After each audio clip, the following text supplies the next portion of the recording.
We begin with a land acknowledgement. ASG acknowledges with respect that the land we are on today is the traditional and ancestral homelands of the Kumeyaay Nation. We recognize the indigenous peoples as original stewards of this land and all the relatives within it. As these words of acknowledgement are spoken and heard, the ties nations have to their traditional homelands are renewed and reaffirmed. We'll now move to roll call.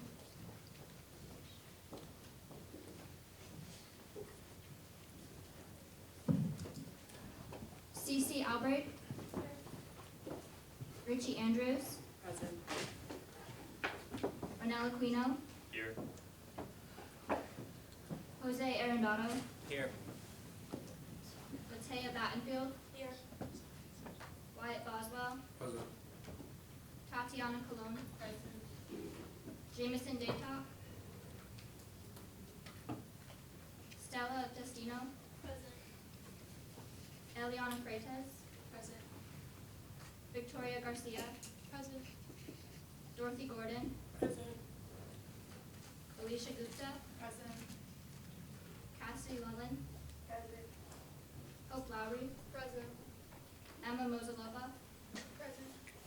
Ellen Oski. Present by proxy. Sabina Piran. Michael Sandoval. Present. Natalie Truman. Present. Sophia Lowe.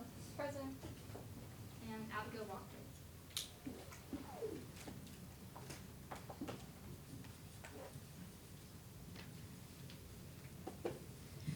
Thank you, Clerk.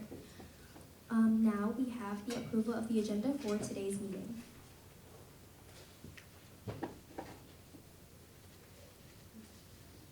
Senator Sophia? I move to approve the agenda for February 26, 2026. Second. There's a motion on the floor that has been seconded to approve the agenda for meeting on February 26th, 2026. Is there any discussion? If there is no discussion, we'll now vote. All those in favor, please raise your placards. All those opposed, and any abstentions. Agenda passes. Now moves the approval of the minutes from last week's Senate meeting. Senator Michael? I move to approve the minutes for February 19th, 2026. Second. There's a motion on the floor that has been seconded to approve the minutes from February 19th, 2026. Is there any discussion? There is no discussion. We'll now vote. All those in favor, please raise your placards. All those opposed, and any abstentions. Minutes pass. Wonderful. We'll now go to our new business. Our first item of new business is the presentation on public safety by James Miyashiro. So at this time, we welcome him to the front.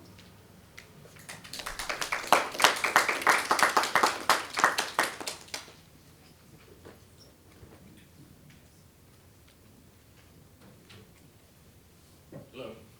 I was asked to come in and give you an overview of public safety and a little bit about our resources that we have available for everyone.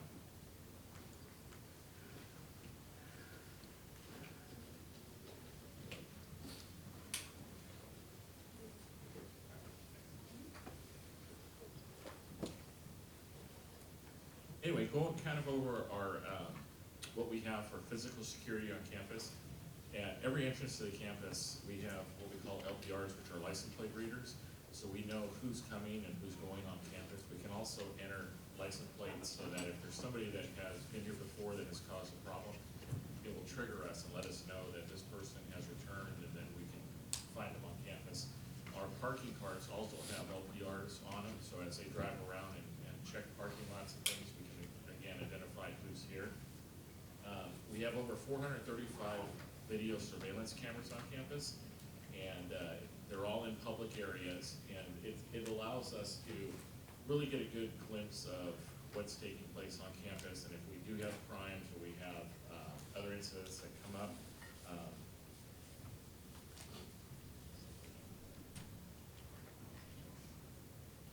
Anyway, the LPRs help us to determine who's been on campus.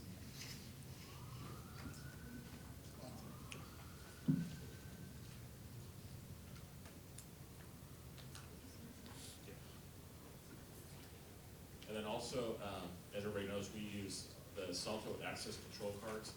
And with that, not only does it grant you access in and out of various buildings and your dorm rooms and things, but it also gives us the technology to do complete lockdowns for the campus. So if we had an emergency situation, we need to lock all the doors, we can utilize that to lock everything down.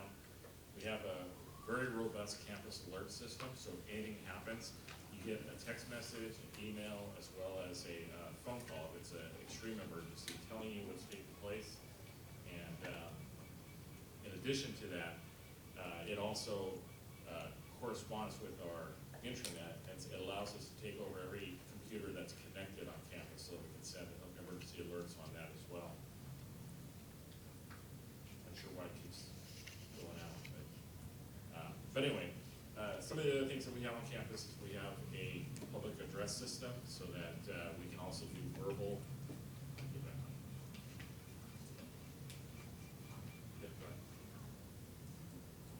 Hi, sorry. At this time, since we are experiencing technical difficulties, if you would like to follow along with the presentation with your own computer, that is okay, but I would like to note that computers should only be used for the purpose of following along with the presentation. Thank you. So anyway, we have electronic messaging that will display on your computers. We also use a public address system, so each of the emergency phones that you see on campus also comes with the ability to broadcast emergency alerts. We have interoperability with our communication system to not only San Diego Police Department, but the San Diego Sheriff's Department, as well as EMS and fire departments. So we can directly from our public safety phones or radios, we can direct connect with them. Some of the other resources we have available is that we have a written MOU with from mutual aid with what's called Euclid, and it's all the universities in San Diego participate. So if we need additional support staff, we can get people from UCSD, SDSU, and some of the community colleges to assist us as well.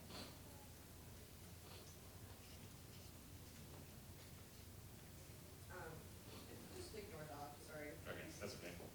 Anyway, this slide that you can't see is a slide that has all of our various systems that we have in place on campus. So it kind of just shows you what it looks like.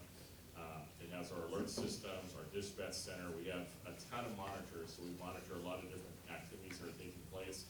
A lot of our camera systems have analytics that allows us to track if we see somebody that has committed a crime, we can track them on campus.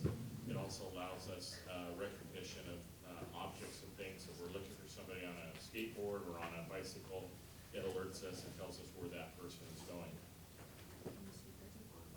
And then some of the other resources we offer is we have 24-hour escort service if you're on campus and you need a escort to or from area. We also offer personal safety training with our RAD program. We have emergency preparedness training, active shooter training. We have a daily crime log and fire logs. If you're ever interested in what's taking place daily on campus, you can look that up. It's on the public safety website. And then we also have an anonymous reporting system, as well as 24/7 assistance. So anytime anything comes up, whether you're on campus or off campus, you can go ahead and call public safety at our general number, and somebody is always there to give you information and help you.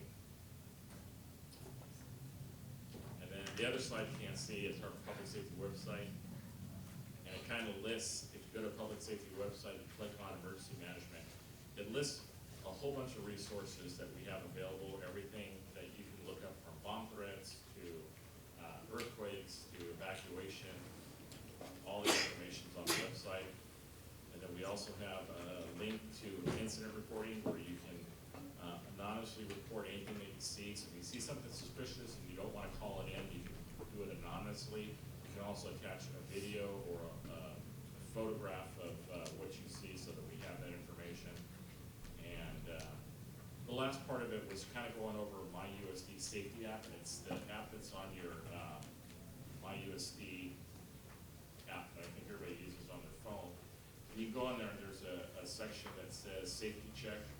You can use that, and we have information for our emergency phone number, our escort services, safety tips.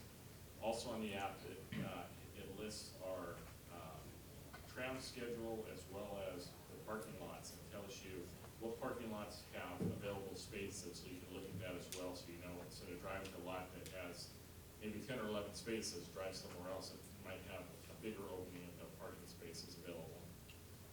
And that's really kind of it. Anybody have any questions?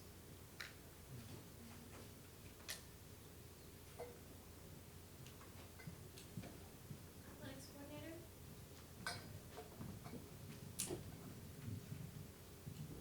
Hi, for the RAD programs, are those free for students? Yes, they're all free. Senator Eliana. Do you guys have any plans of things that you guys want to improve over the rest of the semester? We're always looking to improve, whatever we can. And I do have a public safety advisory team, and every year they're kind of tasked with coming up with ideas on what they want public safety to look like. So if they have some ideas that they want to work on, then we'll review those. But if anybody has any suggestions that you think we should either improve on or you think would make a difference in our approach and how we handle different calls and things, I'm open. So just let me know and we can talk about it. Senator Michael. Thank you for your presentation. Do y'all have a schedule for when y'all do the RAD events, so students can go onto the website and see when y'all offering certain things? Yeah, we do, and it's on the website, and if it's a date that doesn't work, you can always call us and we'll go ahead and we can actually schedule something. We need at least 10 people in the course to do it, so as long as we have 10, we can schedule a date that's convenient. Senator Rennell.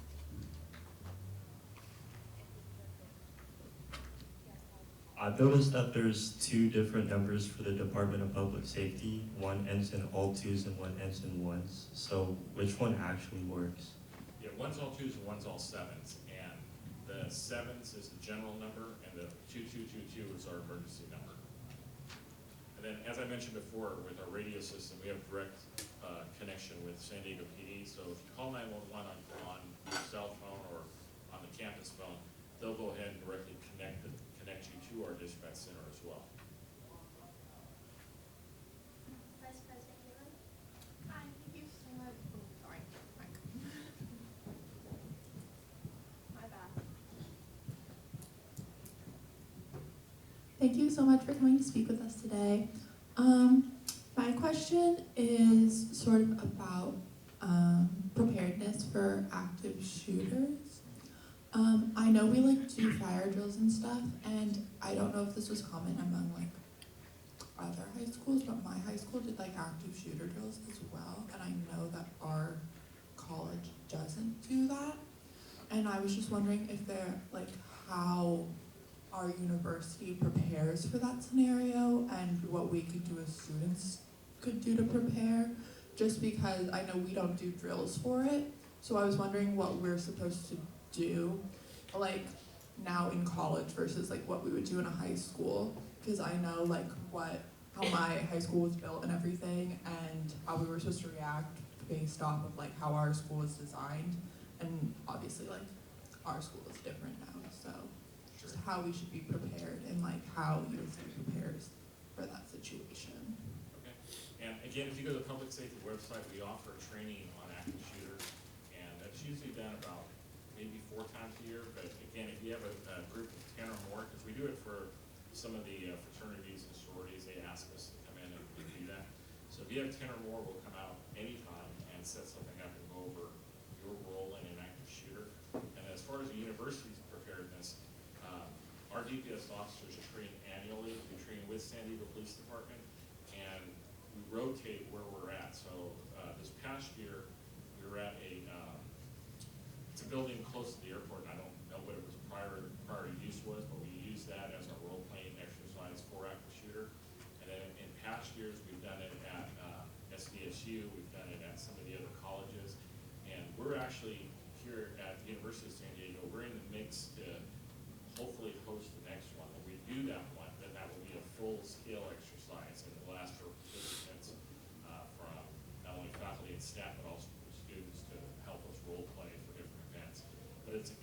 provide training, and the reason we do that is we want to make sure that whoever responds to an active shooter on any university or even a high school campus in San Diego County, that they're all trained the same and they all have the same response so that we can all work together, we know what to expect.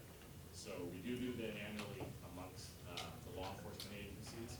And then again, if you want any type of instruction just for your own knowledge and things, you can either go to our website, watch our videos, or you can contact us. We'll do a direct demo on what we do.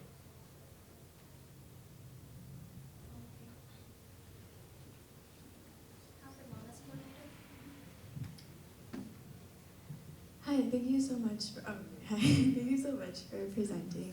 I'm just curious as what is the relationship between DPS and USD with external government reinforcement? I'm just wondering, like, what does the communication look like, and like how does DPS interact with those systems? Yeah, with the local agencies, we have an MOU. So with the city of San Diego, we have a MOU, and it kind of goes over what they respond to, what we respond to, what we mutually respond to. We also have an agreement with the local FBI office, and we're part of their terrorism liaison response program. So what we do is we have a lot of information that we vet with them. So when we have activities that take place on campus, or we have something that's taking place throughout the county, we have a designated person that we contact. We ask them, are there any threats we need to know about this taking place? Are there anything that's happening? So they share all that information with us. So we have a real good relationship with the local government as well as the federal agencies in this area.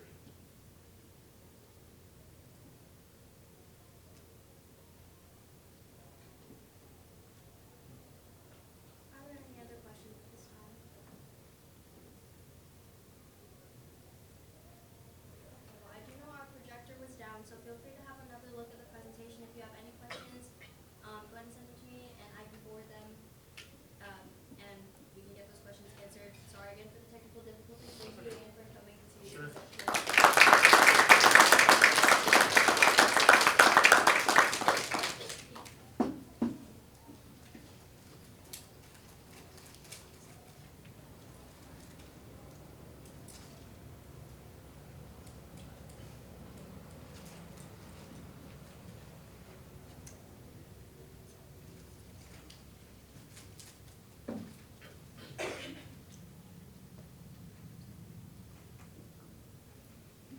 All right, so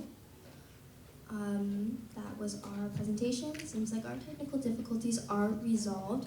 Our next order of business, it does say presentation and vote of election bylaws. However, I would like to make it clear we will not be voting on these election bylaws until as soon as next Senate meeting. So today will be the presentation. Today is your time to ask judicial branch your questions. This is open under Robert's Rules of Course, but this is open to discussion. Any questions you have about the bylaws, anything you may want to suggest to change or for judicial to go back and review, this is your time for that. But again, we are not voting to approve them today. Judicial, go. Okay. Hi.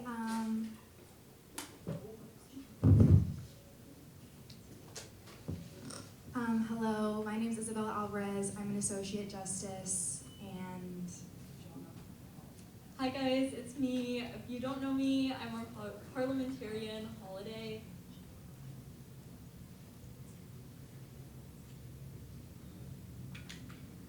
We're just these laptops.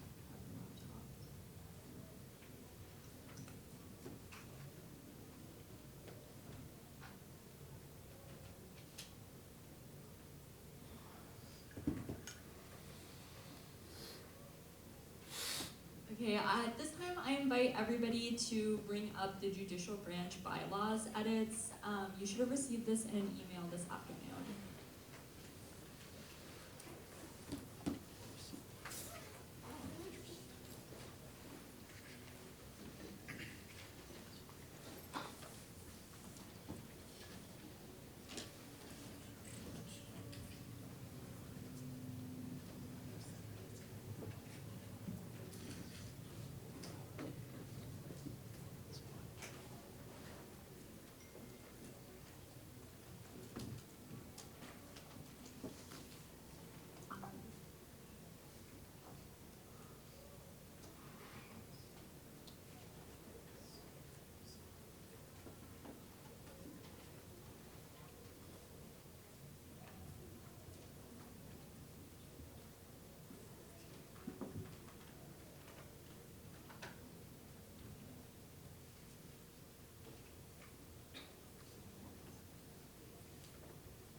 part, sorry, we don't have all of our edits on here, but it's like on Holly's computer, so we're like switching between screens. But the very beginning was kind of just like grammar edits and mistakes, and I guess the first like law that we added was section.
Okay, we're starting with Article 7, Section 2, the qualifications and voting procedures section. Because before it was kind of just grammar stuff, not really anything important to share, but basically we added E, all candidates must submit their degree works as part of the elections form. This is just so we can see their GPA and yeah, that's pretty much. Next, we are going to move to Section 4, Senate. We are editing the qualifications for ASG academic senators. If the bylaws are accepted, candidates for ASG academic senators must be declared for the major within the college they are running to represent, or will be declared by the end of the academic semester on the election cycle that it takes place in. Academic senators that are undeclared at the time of election must submit their degree works to the elections chairperson, confirming their declaration of major by the end of the academic semester in which the election cycle took place. This is to allow freshman candidates to run for an academic senator position during the spring semester before they would be declared.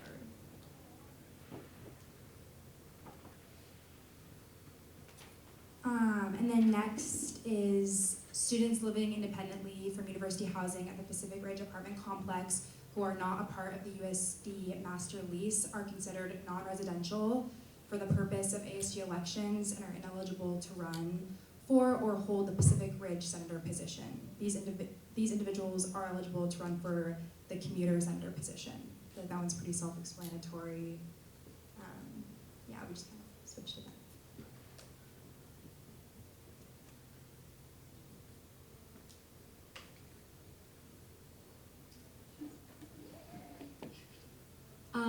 In addition, we ended door-to-door solicitation. This was previously permitted on both on-campus and off-campus housing. This did not include walking through residence halls and common rooms, but we did end all forms of door-to-door solicitation, including walking through common rooms and residence halls.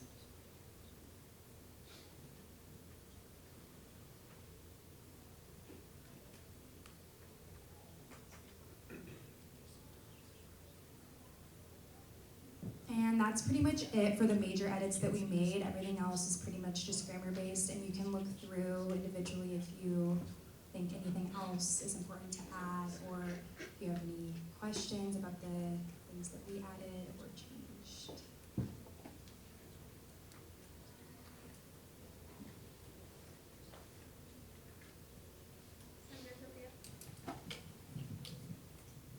Hi, I just have a quick question. Is there any way you can share the version of the document that includes the edits to Senate so that we can go over it on our own? Because right now I can only see the unedited version.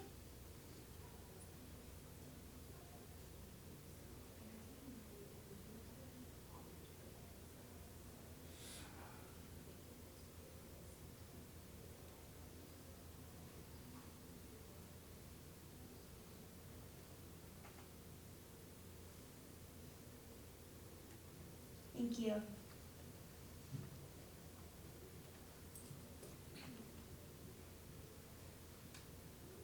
Speaker Pro Tem Hernandez. As per the door-to-door solicitor campaigning, could you be like more specific when it comes to like residence halls? Like I'm sure like I'm right on Mocker. Like, can you put up flyers like there, or would it be like in more general areas? I'm not asking that question directly, but like. So, in the new bylaws, election materials would be allowed on public billboards and poster areas in the academic portion of Maher. However, posting those on the residence floors would not be allowed. Thank you. Vice President?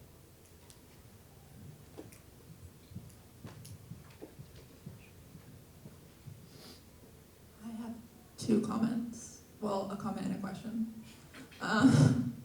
The first part was on the degree works thing. Also, thank you so much for coming to speak with us. I know bylaw editing is a lot of work.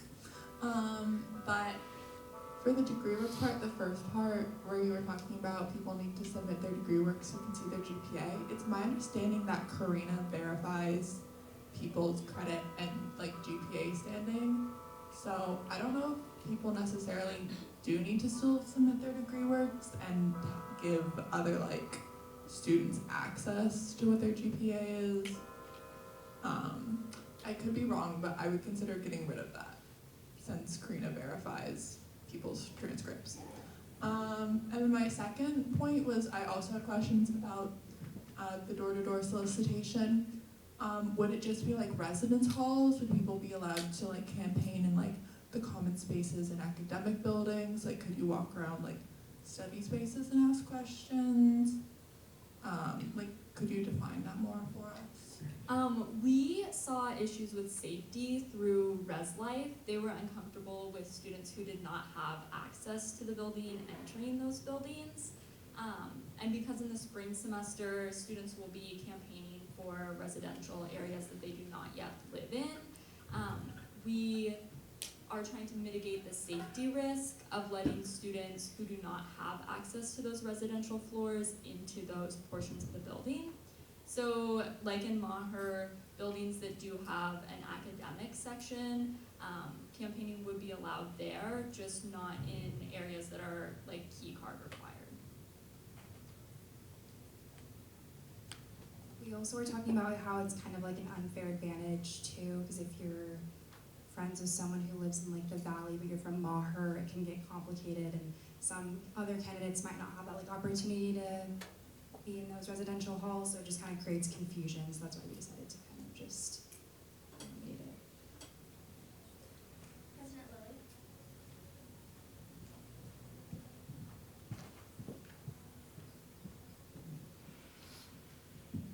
Thank you so much for coming.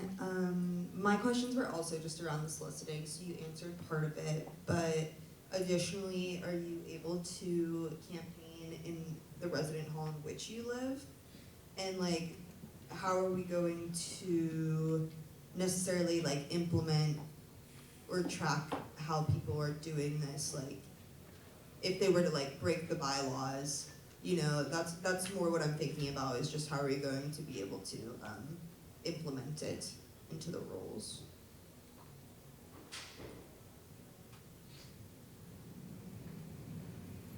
So no campaigning, regardless of whether or not that is the building that you reside in, will be allowed following these bylaws. That is sort of the current standard that we have, especially for the fall semester. We do see students campaigning in their residential areas. However, because of safety concerns and issues for equitability, we have just terminated all campaigning regardless of residence in the particular building. Like, I think, election materials that were not approved by the committee and other violations like that, it really relies on somebody reporting the incident. And, you know, they do have, in a lot of residential areas, RA walkthroughs and things like that. But we think it would be a greater violation to student safety to have people monitoring elections in the residence halls to a greater capacity than that. Student life chair?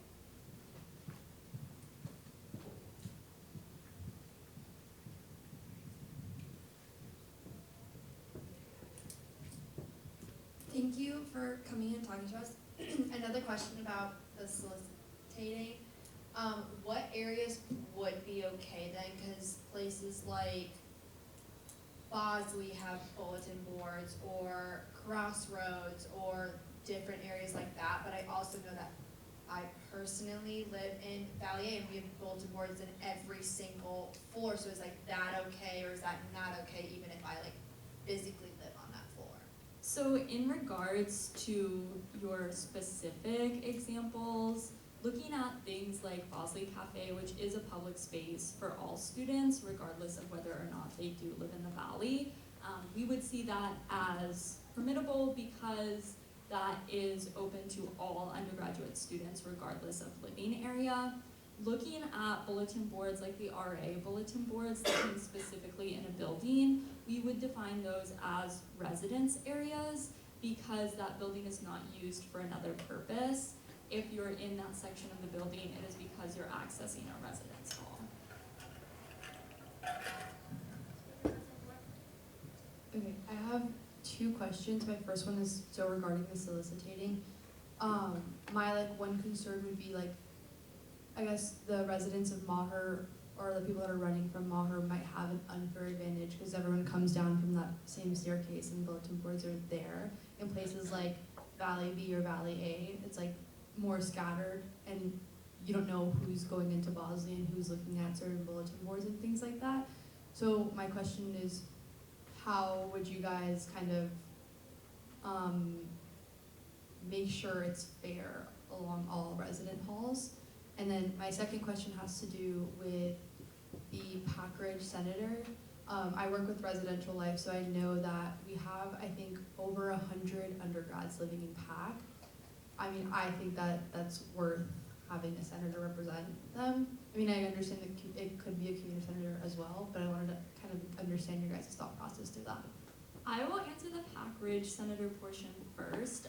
It's fairly straightforward. So every year we count the amount of students living at Pack Ridge through USD master leases.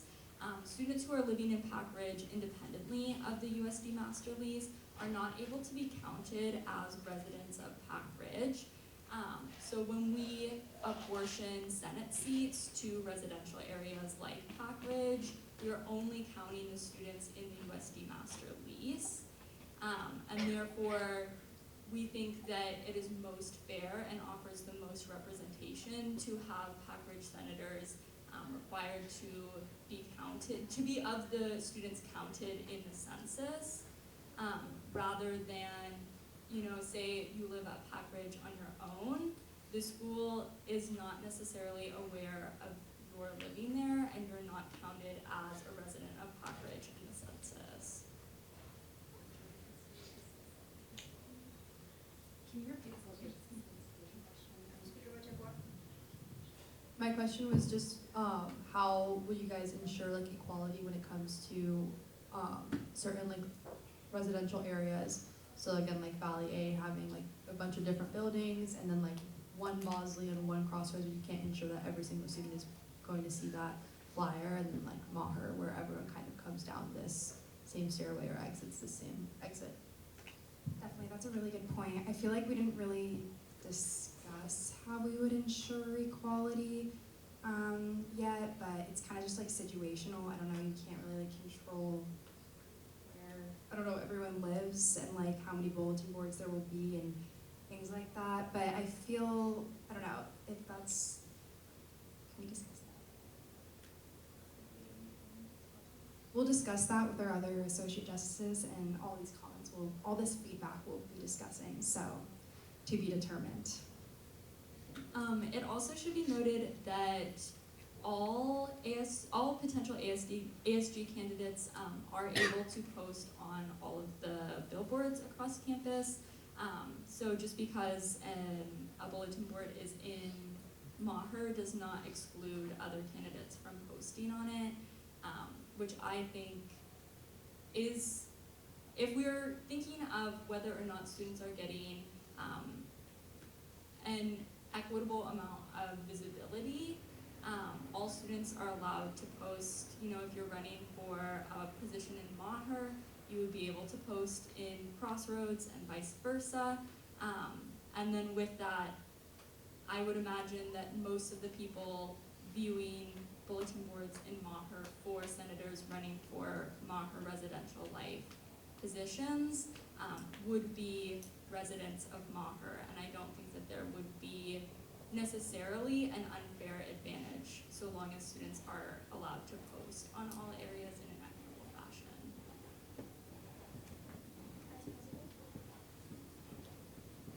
Hi, again, thank you for coming. Would you be able to further define what campaigning is in bylaws?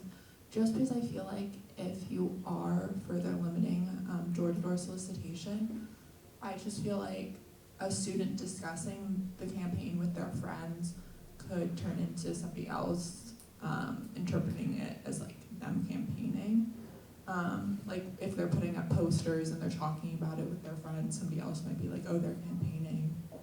Or somebody else sees them putting up posters and they come up to ask them like, oh, what are you running for? Yeah. So further defining that. Absolutely. I think that in looking at the type of campaigning that we're limiting, especially in door-to-door solicitation, we would define that simply as students coming through a residence hall, knocking physically on people's doors, or putting posters on in residential spaces.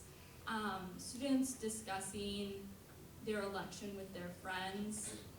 While there is a degree of possibility that that could be interpreted as campaigning, we can't stop people talking to their friends. And in limiting election materials and access that students have to residence halls, I think is sufficient. This is, of course, something that we can bring up at our next judicial meeting next week. But in limiting materials and physical access to the buildings, we think is sufficient to prevent door-to-door solicitation and prohibited solicitation in residence halls. Senator Jameson? Thank you so much for presenting. I just want to go back to what you got from the residents, personnel that said they were worried about candidates not from their residence going into other and campaigning there. I found it really not questionable, but I guess it's a safety thing, but students travel to other people's dorms like constantly all the time. Have you ever made that argument in that sense? And also, why can't the students who live there just campaign in their own general area, and they don't have to move out, but they are limited to their general residential area? For at-large positions and for positions within academic colleges, we were concerned about issues in equitability as far as door-to-door campaigning goes.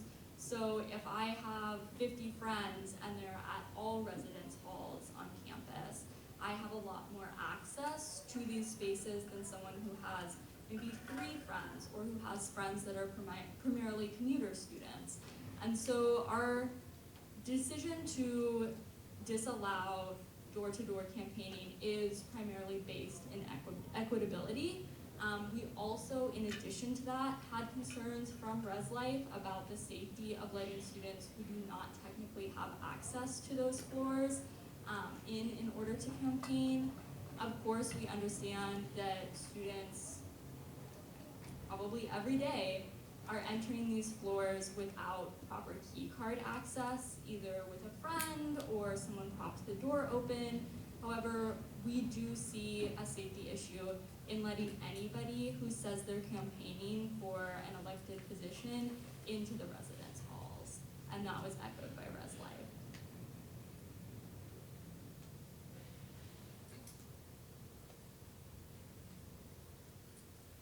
Are there any other questions for the judicial branch on the updated and edited election bylaws? Okay, you have the following week to voice any more concerns or questions to myself, for the J branch, or to just express them directly to the branch themselves. And we will vote on these changes next week. Thank you for presenting.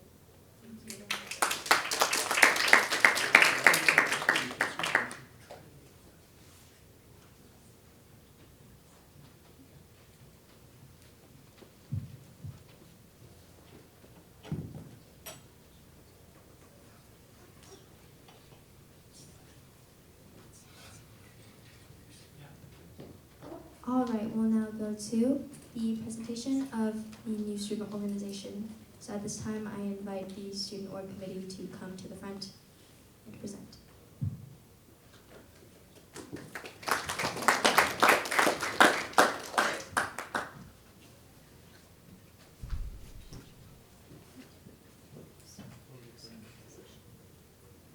Good afternoon. We have only one new student organization that's here today.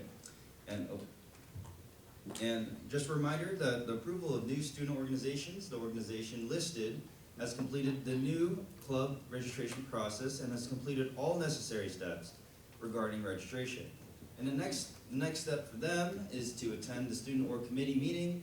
The SOC approved this organization for either registration or re-registration.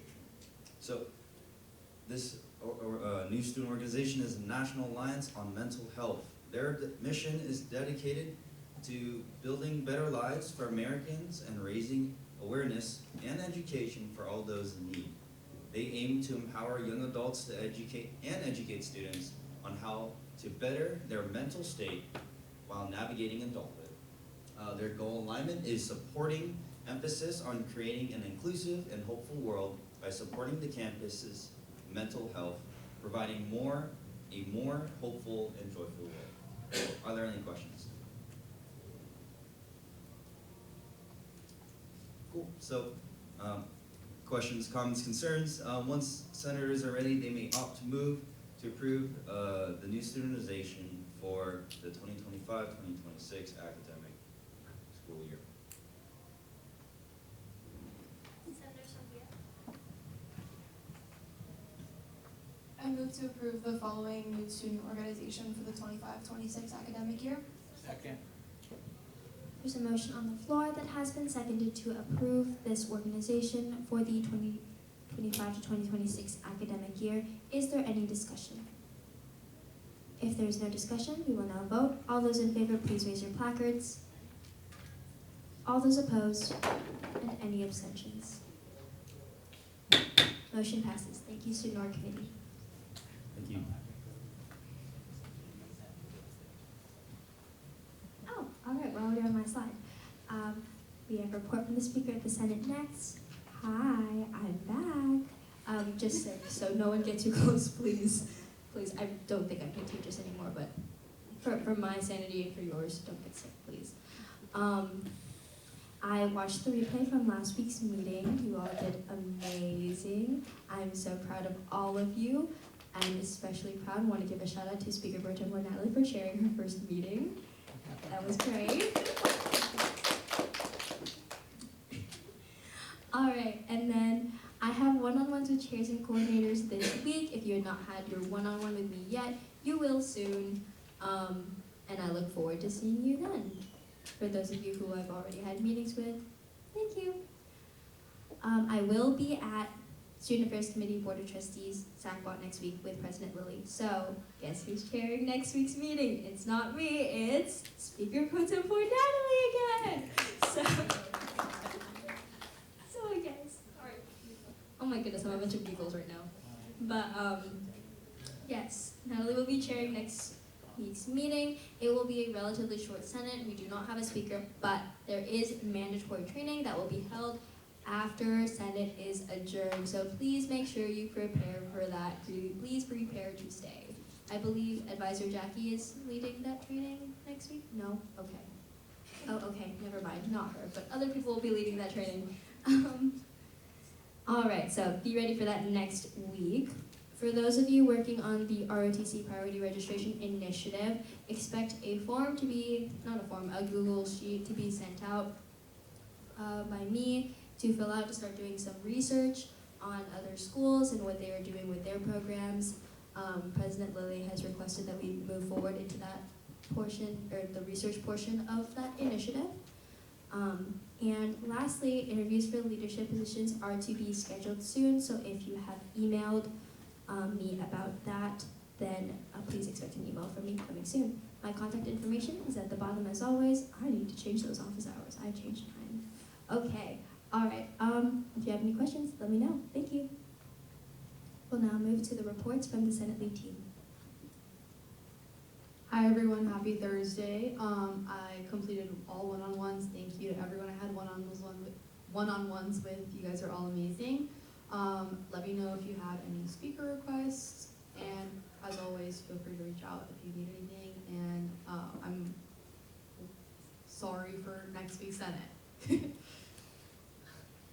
Hi everybody, happy Thursday. Thank you also all for attending my one-on-ones. And then the Senate Initiative Fund balance is at $14,801. And as always, my contact is on the screen. Email me if you need anything. And yeah. Hi again, everybody. I hope we're loving our Thursday. I hope we're enjoying the warm weather. Yeah, I hope you guys are all enjoying your February. Feel free to reach out if you have questions, especially about Robert's rules. Yeah, you'll catch me at the pool tomorrow, so if you want to chat, come on by. Thank you, Senate Lead. We'll now go to reports from committee chairs and coordinators. Okay, hi everybody, I hope you're all doing well. Last week I had a successful presentation on OER to University Senate. I'm sorry I wasn't here at Senate, but I was there instead.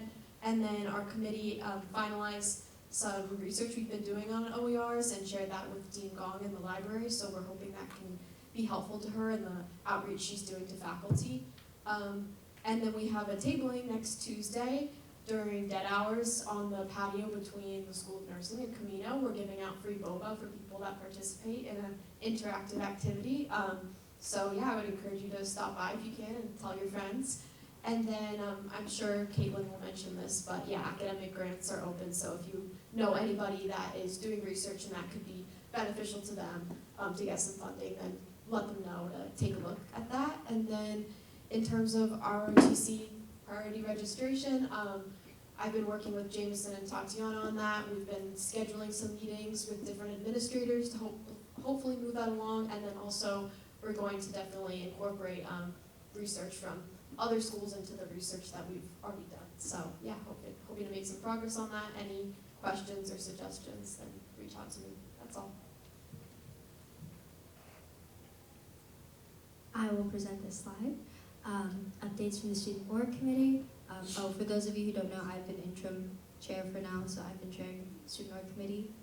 Our big thing that we've been talking about, other than approving orgs that you have all so graciously been approving as well, is our Student Org Mixer.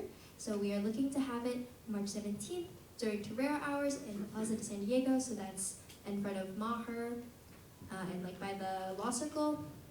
We are looking to order shirts for our giveaway. It's going to be hopefully customized with every registered student org from this semester.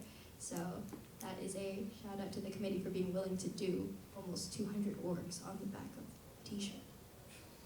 Graphic design request has been submitted to the Creative Zone. We are just going through some final edits before that is ready to be sent out and promoted. And our Senate Initiative funding request is to be submitted soon. So Senate, we look forward to that. Hi everybody, so Idea Committee, we changed our Black History Month tabling date to March 11th, and now we're naming it It's Beyond the Month, Celebrating Black Excellence. It's going to be pretty fun. We're going to have like a little game. We're We're also gonna have Maya's Cookies and Nomad Donuts, which are both local Black-owned businesses. And it's gonna be in the Kolaches Plaza in front of the Immaculata. And I met with President Lilly regarding the Alliance of Disability Advocates Club for possible connection with IDEA Committee or to support any needs they might be. Yeah, thank you. Hi everybody, happy Thursday. Yesterday we had our meeting with the Wellness Center, which went so amazing, and thank you President Lilly for joining us, a little last minute, but we loved it. We reviewed operations and recent improvements, we discussed navigating student feedback, and identified many potential areas for ASG initiative funding, which is really exciting. And then we're still doing brochure lift codes. A-frames and posters will be up by this Sunday. I know I said last Sunday, it didn't happen. It's happening by this Sunday. And then food pantry, we're continuing meetings to gather information before we move forward on what we want to do and how we can help out with that. That's really it. Have a great weekend, everybody. Enjoy the sun.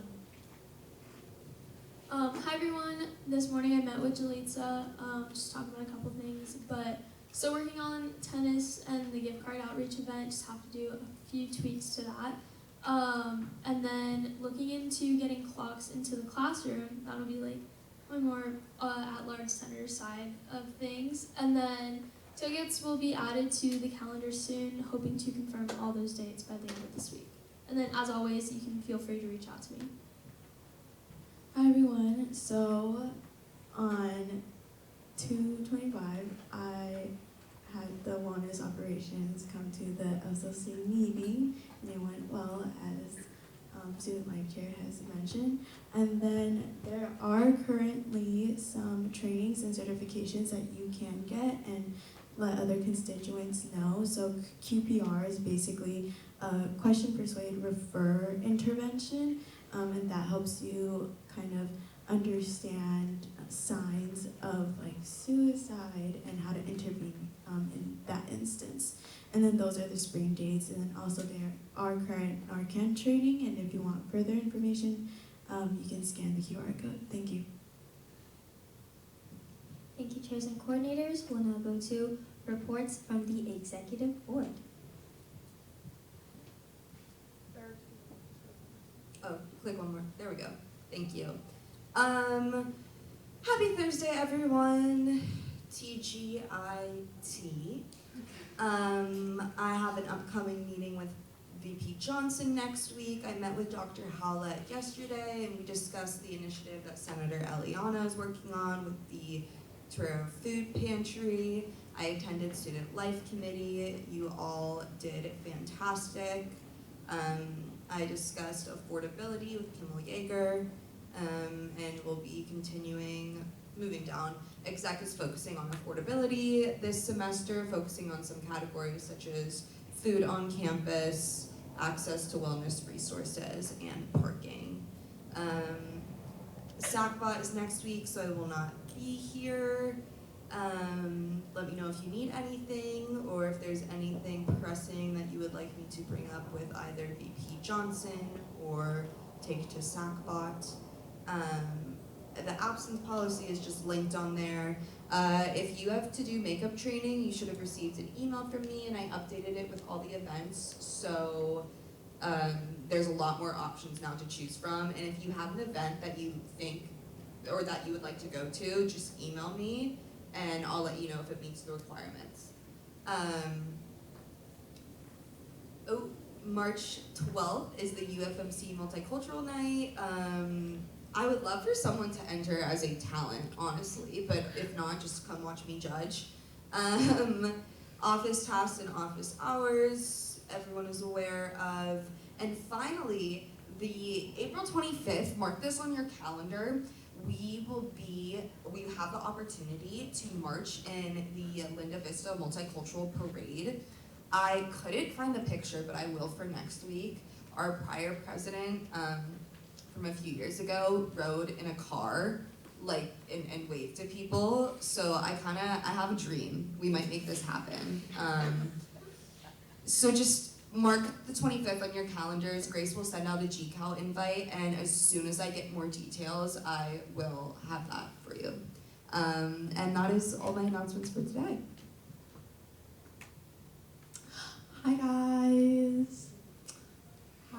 almost St. Patrick's. St. Patrick's is gonna be on all of my slides until we actually get to St. Patrick's, so you're gonna get tired of this theme. So I attended University Senate last week and commencement committee. So if you have any thoughts on graduation, let me know. Big news from commencement committee, they're doing business and engineering during the 9 a.m. slot now this year, and CAS in the afternoon. They also moved the afternoon slot from 2 to 2:30. So they're gonna be flip-flopping it every year now, so like business and engineering is gonna like switch between the morning and the afternoon with CAS. So just keep that in mind if you're making plans. Anyway, moving on. So as Matea said, we released academic grants last week. So if you know people who need money for travel or research, tell them to apply. Also, I think Fair Awards was down yesterday, so if people were having technical difficulties, it was probably that. But if they're still having technical difficulties, please have them email me. Yeah, so we have $36,000 in funding available, and our PR chair made a beautiful slide. As Lily mentioned, this isn't on my slide, but as Lily mentioned, we're working on affordability, and I'm heading up the team that's working on food. So if you have any ideas regarding food affordability, or if you want to work on that team with me, let me know. This also isn't on my slide, but I'm meeting with Grace later today to talk more about ASG Banquet, and I'm just telling you that because I'm excited about it. So.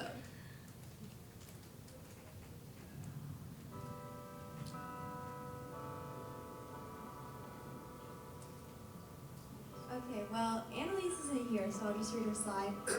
The judicial branch is presenting election bylaws today.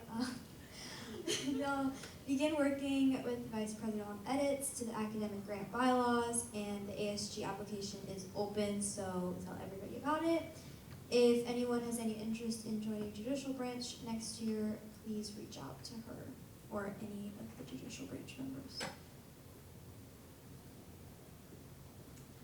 And Josephine is also not here, so she's currently at the TPB event. March Madness volleyball and basketball tournament is on Tuesday, March 10th from 8 to 10 p.m. Tell all student orgs you're a part of to sign up for it. And Olay Fest is also April 25th. Perfect. Okay.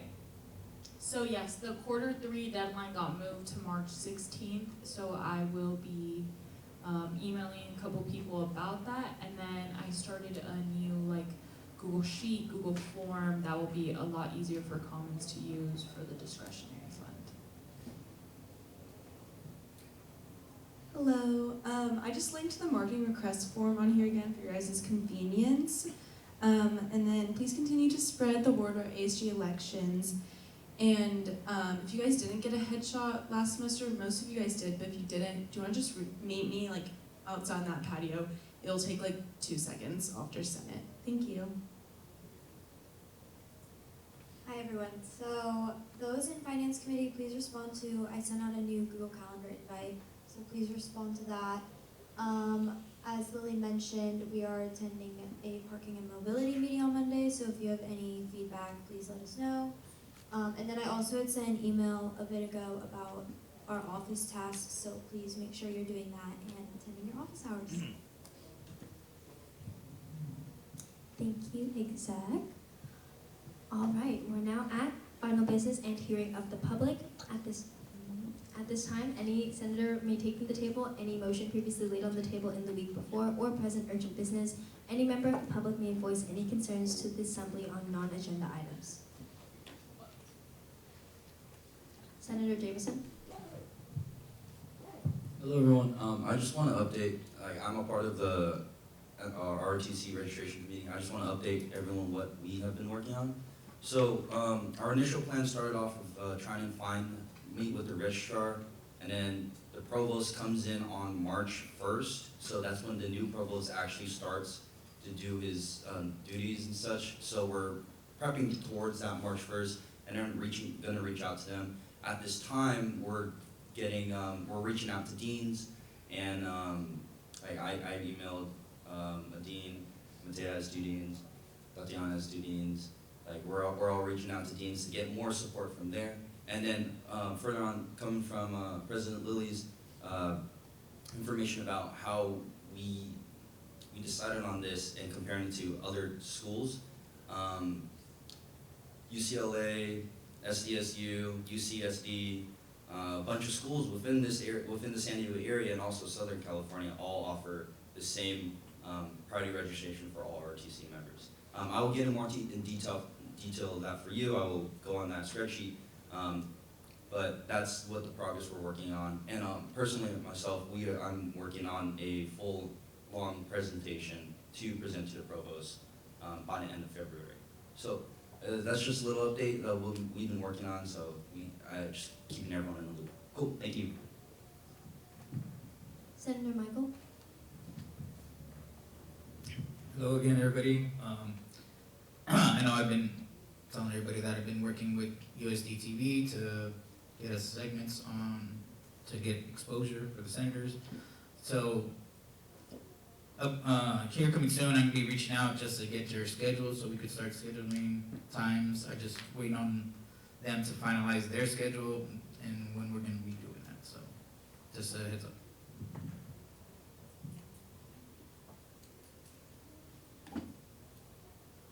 Senator Jameson?